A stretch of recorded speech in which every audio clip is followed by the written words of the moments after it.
ঝিনাইদহ ৪ আসনের সংসদ সদস্য আনারুল আজিম আনারের লাশ শনাক্ত হলেই অনেক তথ্য প্রকাশ করা হবে বলে জানিয়েছেন স্বরাষ্ট্রমন্ত্রী আসাদুজ্জামান খান কামাল। সোমবার সচিবালয়ে সাংবাদিকদের সাথে আলাপকালে একথা বলেন মন্ত্রী। আনারুলকে কলকাতায় হত্যা করা হয় এবং পশ্চিমবঙ্গের ২৪ পরগনার একটি খাল থেকে সম্প্রতি তার কিছু হাড়গোড় উদ্ধার করা হয়েছে।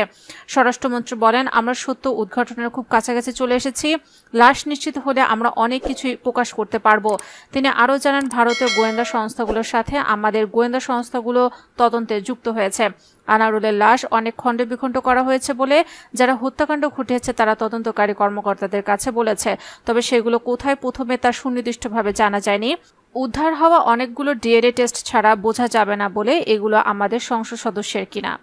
এ মামলায় ঝিনাইদহে বাবু নামে এক আওয়ামী লীগ নেতাকে গ্রেফতার করা হয়েছে উল্লেখ করেন স্বরাষ্ট্রমন্ত্রী।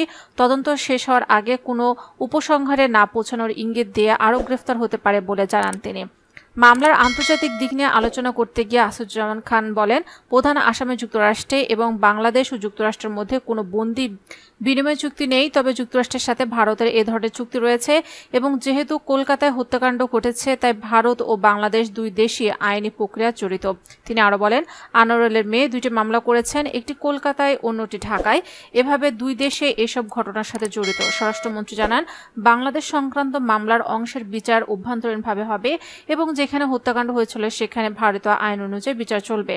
তদন্তে ভারতের অব্যাহত সহায়তার কথা তুলে ধরে বাংলাদেশ ও ভারতের মধ্যে সহযোগিতামূলক সম্পর্কের ওপর গুরুত্ব আরোপ করেন তিনি।